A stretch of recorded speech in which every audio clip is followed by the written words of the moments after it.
À quoi ressemble la page parfaite en SEO et comment s'en inspirer pour mieux ranker, mieux se positionner dans Google et générer du chiffre d'affaires grâce à Google, c'est ce qu'on va voir tout de suite.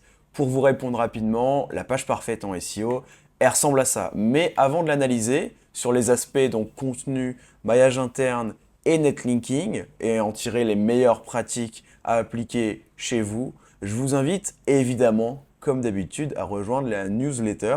On est presque 1300 abonnés, 1300 personnes qui toutes les semaines reçoivent mes conseils, mes tips privés que j'ai partagés nulle part ailleurs parfois. La semaine dernière, par exemple, on avait un conseil pour optimiser son maillage interne assez technique avec Screaming Frog. Donc voilà, ne ratez surtout pas ça, le lien est en description. Pour analyser la page parfaite en SEO, ce qu'on doit faire, c'est trouver une requête très concurrentielle.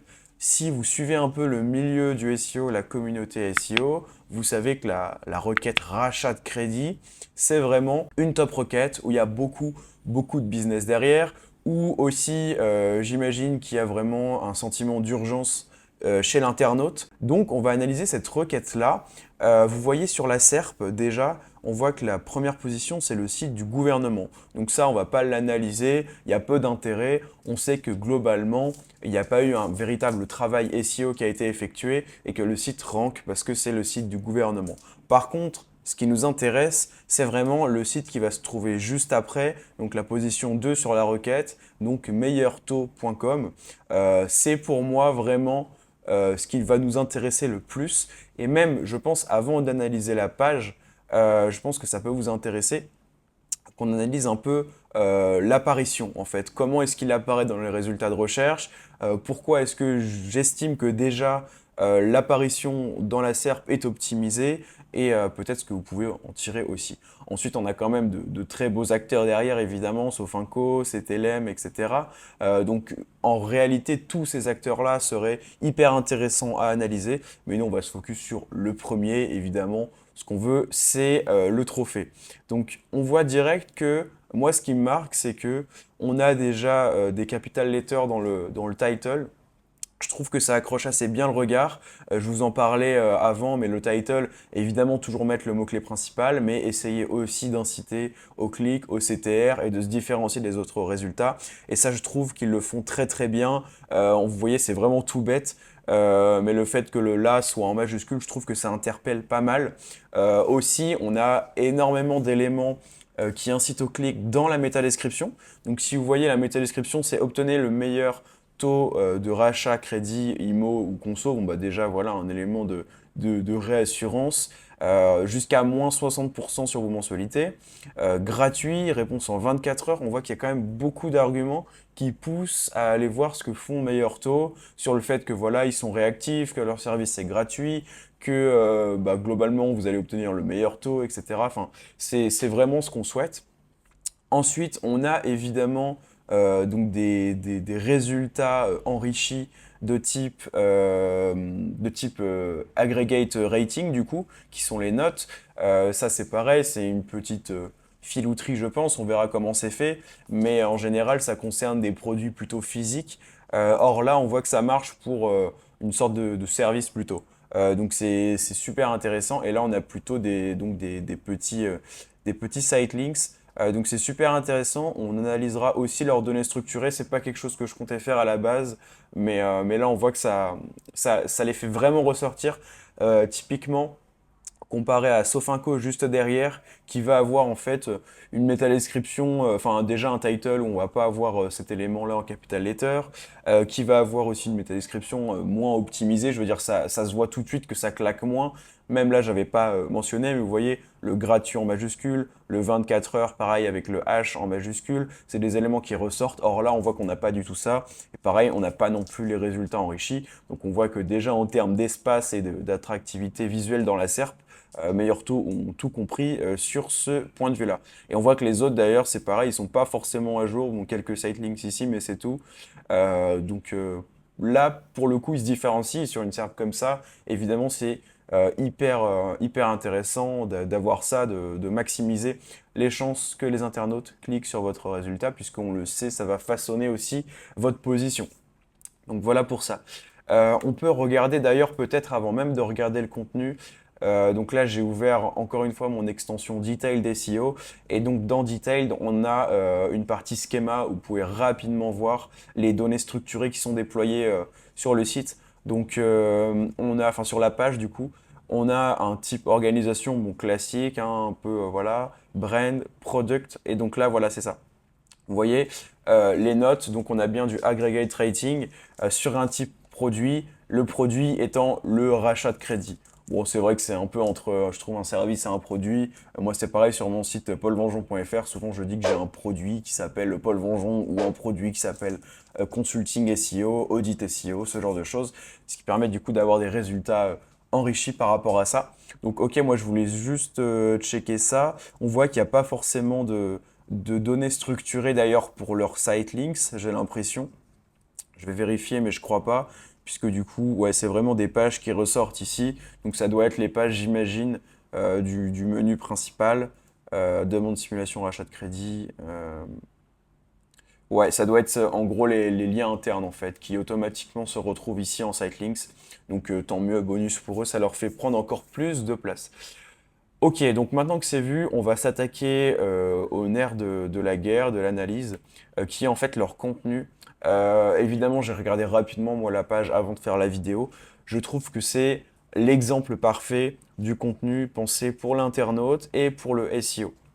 Bon, déjà, évidemment, si on fait la fiche d'identité du site, comme on l'a vu le title, il y a vraiment le mot-clé principal, la métadescription aussi, ce qui empêche qu'elle soit trop reformulée par Google. On voit que ça cible rachat de crédit et regroupement de crédit, donc ok, ils ont dû en fait analyser et déduire que bah, les deux mots-clés devaient être ciblés par une seule et même page, donc c'est super pour eux.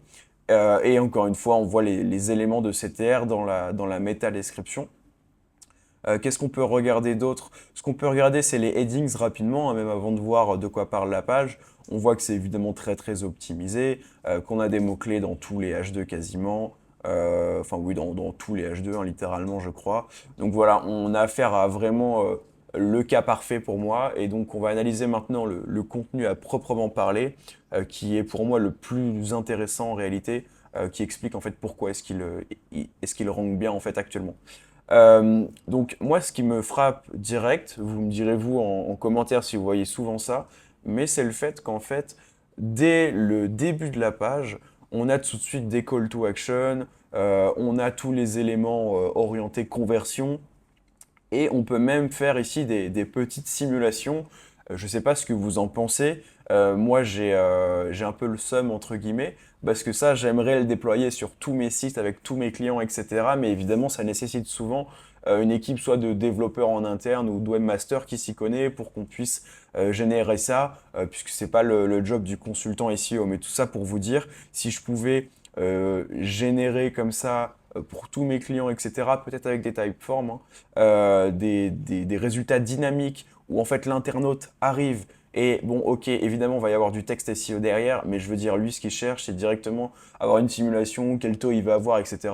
Enfin, je connais même pas forcément la thématique du rachat de crédit, mais j'imagine que c'est vraiment ça. On voit qu'ici, c'est très, très bien fait. Ce serait aussi intéressant de regarder si les concurrents le font aussi bien ou pas. Mais voilà, donc ça, hyper intéressant pour les conversions, hyper intéressant pour le parcours utilisateur et surtout hyper intéressant pour le SEO puisqu'on le sait, tous les comportements en fait utilisateurs, enfin que les internautes vont avoir sur votre page, ça va aussi influencer en fait vos positions SEO. Donc ça c'est vraiment top. C'est vraiment une chouette pratique. Et moi sur mes sites, j'essaie de le faire. Si vous ne pouvez pas déployer ce genre de technologie, vous pouvez très bien le faire en faisant par exemple sur un article informationnel un résumé liste à puces tout en haut de votre page avec les tops informations à retenir ou un call to action, un bouton, je veux dire n'importe qui peut ajouter un bouton tout en haut du site, enfin de la page, etc. Ça c'est vraiment une bonne pratique et je pense que vous pouvez vraiment vous en inspirer tant du coup d'un point de vue conversion que d'un point de vue optimisation SEO et parcours utilisateur. Donc voilà pour ça. Ensuite, bon, on parle un peu de meilleurs taux. Il nous détaille les étapes. Pareil, on voit qu'il y a quand même beaucoup d'infographies. Et que, en fait, du coup, leur but, j'imagine, c'est de se dire, OK, on a du texte SEO ici, mais notre objectif, c'est que l'internaute arrive, puisse faire toutes les actions qu'il voudrait faire rapidement et puisse aussi avoir toutes les informations. On voit qu'ici, la partie vraiment infographie, étape du rachat de crédit. Je veux dire, moi qui connais rien, par exemple, c'est parfait. Je veux dire, ok, il y a 3 minutes, je dépose ma demande, nanana, c'est étudié, tac tac, et je comprends très rapidement comment ça se passe.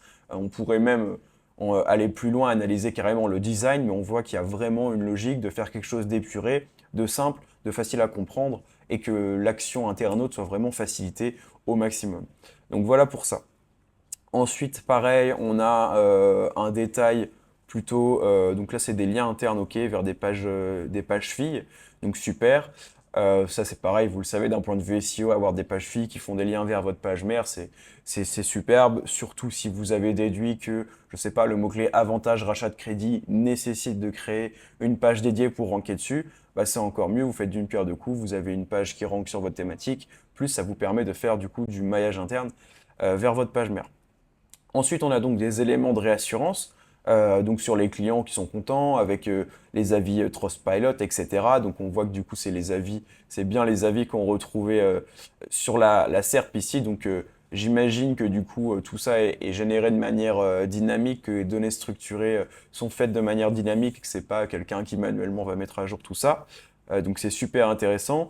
On a pareil des graphiques, ça je vais rapidement passer dessus, mais c'est vraiment dans la même dynamique de faciliter la lecture en fait de l'internaute, qui comprenne tout bien rapidement, etc. Et donc là, on entre plutôt dans le vif du sujet d'un point de vue SEO sémantique pur et dur, puisqu'on a le sommaire de cette page de vente slash article en réalité, avec toutes les intentions qui vont être traitées, les intentions de recherche. Donc, qu'est-ce que le rachat de crédit? On fait évidemment un rappel. Ça, je trouve ça pas mal, surtout pour une thématique comme le rachat de crédit qui est assez technique, assez précise, où par exemple quelqu'un de lambda comme moi n'y connaît pas grand-chose. Je trouve ça bien d'avoir un rappel, pas non plus trop long, puisque la personne qui tape ça, normalement, elle sait quand même à peu près ce que c'est. Rappeler pareil, les avantages du regroupement de crédit. Alors du coup, je m'y connais pas, mais j'imagine tout de suite qu'en fait, le regroupement de crédit, ça doit être un synonyme finalement de rachat de crédit, ce qui justifie pourquoi ils l'ont ciblé avec la même page, avec les avantages, donc ça c'est super. Ok, on a des exemples, ça c'est pareil, on voit que c'est vraiment de A à Z, ils font des efforts pour faciliter le parcours et la compréhension de l'internaute, puisque là ils nous mettent un petit tableau avec un exemple pour illustrer ce qu'ils viennent juste de dire, etc. C'est vraiment des top pratiques, toujours des infographies avec les étapes qu'on rappelle, toujours des call to action plutôt pour l'aspect évidemment conversion. Ok. Ensuite, on a du coup les types de rachat de crédit. Donc ça, c'est pareil, on pourrait regarder, mais bon, j'imagine que c'est des H2, les avantages, les types, voilà, c'est ça, avec donc des H3, donc tout est bien balisé sur le site, et ça, c'est top. Les types de rachat de crédit, donc ok, rachat de crédit de consommation, consommation IMO, crédit IMO, super. La durée maximale d'un rachat de crédit, ça c'est pareil, je trouve que c'est vraiment une top information où quand on ne connaît pas, on a envie de savoir ça finalement, combien de temps ça va durer, en gros combien ça va me coûter, etc. Ça va être quoi les étapes, est-ce que vous êtes vraiment le prestataire à qui s'adresser, est-ce que vous avez des bons taux, etc. Comment fonctionne le regroupement de crédit, donc super, je vais mettre une petite formule, etc. On voit même que dans les endroits où il y a beaucoup de textes, pardon, ils font vraiment attention à bien mettre en gras les éléments, puisqu'ils savent, bah, comme nous, en fait, qu'il y a beaucoup de gens qui lisent un peu en kayak, etc., qui scrollent très vite. Donc, ils nous mettent différentes typologies d'écriture, donc du gras. On a aussi, je crois, de l'italique, voilà, pour tout ce qui est exemple ou qui appuient les propos mais qui sont un peu moins importants. Donc il y a vraiment tout qui est fait pour la lecture de l'internaute et ça je trouve ça génial et surtout les encarts comme ça formulent un petit peu qui aèrent le texte où on peut aller directement à l'essentiel. Donc pareil, vous voyez des éléments liste à puce, ici on dit quel taux pour un achat de crédit, etc. On répond à cette question-là qui est vraiment fondamentale. Des tableaux récapitulatifs. Comment mettre en valeur son dossier, ok, donc comment constituer son dossier, donc les étapes, liste à puce, encore une fois, défendre son profil, etc. Donc moi je trouve ça vraiment chouette. Dites-moi ce que vous en pensez d'ailleurs en commentaire. Est-ce que vous voyez ce niveau de détail et ce niveau de clarté d'information dans la plupart des SERP que vous visitez? Franchement, je ne pense pas, et c'est pour ça que c'est hyper intéressant d'analyser comme ça les requêtes hyper concurrentielles, puisque c'est là où tout est fait au maximum d'un point de vue contenu, d'un point de vue maillage, d'un point de vue netlinking. Donc c'est super intéressant d'analyser ces SERP-là. Je pense qu'en fait, on va arriver à la fin de la page. Questions-réponses, donc une petite FAQ, où on reprend même certaines micro-intentions qu'on avait déjà traitées, hein, comment se déroule un rachat de crédit. On avait déjà les infographies qui nous l'expliquaient, on a déjà eu, je crois, un paragraphe détaillé là-dessus. Mais voilà, qu'est-ce qu'un taux de rachat de crédit, etc. On fait des petits rappels. Et donc, on arrive à la fin de cette page qui est vraiment hyper intéressante. Encore une fois, dites-moi ce que vous en pensez dans les commentaires, mais moi je trouve ça assez incroyable et ça me donne plein d'idées pour mes propres contenus. Vous le savez, j'ai un client dans les super aliments, les compléments alimentaires. Je dirais que c'est le client où on va le plus loin et où on fait le travail le plus similaire à ce qu'on est en train de voir là. Mais ça me donne même d'autres idées pour aller encore plus loin, donc c'est assez incroyable.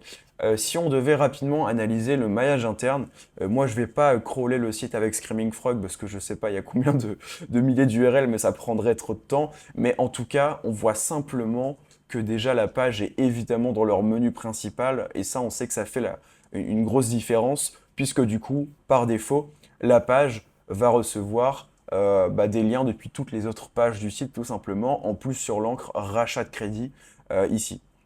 Donc c'est hyper intéressant, ça permet déjà d'emblée de donner un coup de fouet à cette page-là. On va regarder rapidement si elle est dans le footer. Ok, donc là c'est intéressant, j'ai l'impression qu'ils ont même un footer dynamique. Je vais essayer de me mettre sur la page crédit de consommation pour voir si le footer va changer. Mais là ça me paraît quand même bizarre qu'on ait que du rachat de crédit dans le footer. Ouais, ok, bah c'est super intéressant. Donc ils ont évidemment, ils ont en effet un footer qui est dynamique, donc apparemment le menu principal ne change pas. Par contre, le footer est bien dynamique et donc ça leur permet finalement de faire un lien comme ça vers toute leur page fille. Puisque j'imagine si par exemple on clique sur rachat de crédit professionnel, j'imagine qu'on va avoir un lien, en tout cas j'espère, vers rachat de crédit. Donc voilà, déjà on a le lien fil d'Ariane et je pense que c'est probable même qu'on ait pourquoi pas des liens même dans le contenu vers rachat de crédit. Ouais, j'ai l'impression que c'est ça. Enfin, là, c'est rachat de dette. Ok, donc c'est des liens vers les pages sœurs qui sont elles aussi en fait des pages filles de rachat de crédit. Ok, donc ils font des liens contenus vers les pages sœurs. Ok, rachat de crédit, etc. Simulation de rachat de crédit. Ok. Ok, donc pas de lien contenu vers rachat de crédit, mais bon, au final, la bonne pratique est bien respectée puisqu'on a bien tout de même un lien vers rachat de crédit qui est dans le fil d'Ariane. Donc ça, c'est super intéressant. On voit que du coup, il y a une vraie stratégie de maillage interne. Évidemment, encore une fois, on est sur des SERP très concurrentielles. C'est peut-être l'une des SERP top 10 françaises les plus concurrentielles. Donc on se doute bien que tout le travail est fait de ce point de vue-là. Vous voyez l'idée du footer dynamique. Moi, c'est pas quelque chose que je vois souvent, mais je trouve ça hyper intéressant, très très intéressant, pour peut-être éviter de blinder sa page mère de liens internes dans son contenu vers les pages filles. Plutôt finalement, pourquoi pas faire un footer dynamique. Mais voilà, enfin c'est super, super intéressant. Sur la partie maillage interne, je pense que globalement on a fait le tour. Évidemment, si là on creusait, si je sortais Screaming Frog, on verrait que la page a plein de liens internes depuis le contenu d'autres pages, etc. Mais là, on l'a déjà vu comme ça. Toutes les encres sont évidemment optimisées. Ici, l'encre, c'est rachat de crédit. Si on reprend une page fille, bah, l'encre, pareil, dans le menu, enfin dans le fil d'Ariane, c'était rachat de crédit. Donc vraiment, tout est optimisé. Là-dessus, il n'y a rien à dire. Le dernier aspect, moi, que je voulais analyser, c'est le netlinking. Là, pareil, je ne vais pas analyser le netlinking global du site. Meilleur peut-être que vous connaissez, mais c'est un site qui a vraiment beaucoup d'autorité. Il me semble qu'ils sont même, ils sont peut-être aussi sur YouTube, je crois. En tout cas, meilleur placement, je crois qu'ils sont sur YouTube.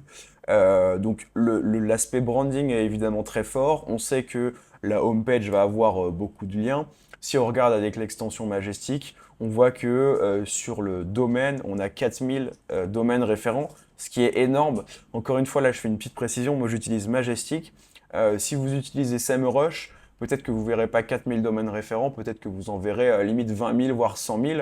En fait, Majestic prend en compte, en tout cas par expérience, les domaines référents vraiment pertinents, qui ont de vraies métriques, etc., qui sont des vrais sites, et parfois ne prend pas en compte en fait tous les petits sites un peu automatiques qui vont faire des liens automatiques vers des centaines de milliers de sites. C'est pour ça qu'en général, ne vous étonnez pas, quand là je dis que 4000 domaines référents, c'est énorme, c'est pour Majestic, c'est énorme. Vous pouvez rentrer, je vous invite d'ailleurs à le faire, le site peut-être sur SEMrush, Href, sans doute que vous aurez plus de domaines référents en réalité. Mais donc on voit voilà, qu'il y a 4000 domaines référents et qu'on a quand même 68 domaines référents qui pointent vers cette page précise. Donc ils pratiquent ce qu'on appelle le deep linking. Si vous me suivez, vous savez que c'est pareil. D'un point de vue contenu, je ne jure que par l'intention de recherche et d'un point de vue netlinking, je ne jure presque que par le deep linking puisque c'est ce qui apporte le plus de résultats, donc à savoir faire des liens, des backlinks, créer des backlinks vers des pages précises de son site. Donc on voit que là, il y en a 68. Donc évidemment, c'est une pratique volontaire, hein, c'est pas dû au hasard. Et si on regarde les backlinks en question, on voit qu'on a des sites qui quand même apparemment ont un petit peu de métriques. Vous savez que je suis pas très fan du TrustFlow, etc. Mais par exemple, une métrique comme le Citation Flow, ça vous permet de savoir que un site a lui-même beaucoup de domaines référents, ou en tout cas un profil de lien qui est quand même assez développé. Et donc on voit qu'ici c'est le cas. Donc encore une fois, il n'y a pas de hasard, c'est vraiment une pratique volontaire de leur part. Ils sont allés sur des plateformes de netlinking comme Linkuma, comme iReferrer pour créer de bons backlinks vers leur site. Et ce qui nous intéresse aussi, c'est les encres de liens. En fait, on voit qu'ici, on a, en tout cas sur l'extrait qu'on a, on va pas tout analyser, mais ça nous permet d'avoir quand même une bonne vision. On a une seule encre 100% optimisée sur le mot-clé, littéralement, rachat de crédit. Les autres encres, elles sont toutes aussi intéressantes, mais peut-être qu'elles poussent un peu moins, puisque ce sont des encres semi-optimisées. On voit que les encres, en fait, là, on a reprenez le pouvoir sur vos crédits en les regroupant. C'est du semi-optimisé, on va avoir certes de la sémantique, mais ça va pas être regroupement de crédits ou rachat de crédit uniquement, ça va être des phrases un peu plus longues. Donc ça fait qu'en fait, on a des liens qui sont quand même optimisés, puisque déjà, on n'a pas analysé, mais voilà, on a des liens depuis des sites de finance, d'immobilier, encore d'immobilier, etc. Donc c'est des liens qui déjà sont thématisés, qui en plus ont de la sémantique dans leurs encres, mais qui pour autant sont pas si risqués que ça, entre guillemets. Ça reste toujours relatif évidemment à la concurrence que vous avez sur une SERP, hein, de savoir si vos encres sont risquées ou pas. Mais le fait de faire du semi-optimisé, c'est évidemment moins risqué que d'avoir uniquement, par exemple, rachat de crédit sur tous vos backlinks. Et c'est ce que je vous recommande de faire, mais évidemment, analysez toujours les profils de liens et les profils d'encre de vos concurrents pour juger si oui ou non par exemple, leur optimisation, là, est-ce que c'est suroptimisé ou pas par rapport à la SERP et par rapport surtout aux acteurs historiques de la SERP qui rankent depuis longtemps et qui sont stables. Voilà, bah écoutez, je pense qu'on a fait le tour, hein, je reprends, mais on a bien analysé le contenu, on a analysé rapidement le maillage interne, évidemment on s'en doutait, tout est poussé à fond, et on a analysé aussi le netlinking, on voit que déjà le site a beaucoup de domaines référents d'un point de vue domaine, donc site global, et que vraiment la page rachat de crédit est bien poussée en deep linking avec 68 domaines référents qualitatifs sur des encres optimisés et semi-optimisés. Comme d'habitude, n'hésitez pas à vous abonner à la chaîne, à laisser votre meilleur commentaire pour soutenir cette vidéo et son référencement, à mettre un like et à rejoindre la newsletter, encore une fois, hein, si vous voulez des tips un peu plus privés, que j'envoie toutes les semaines, tous les dimanches en l'occurrence, n'hésitez pas à vous inscrire, le premier lien est en description. Moi je vous dis à la semaine prochaine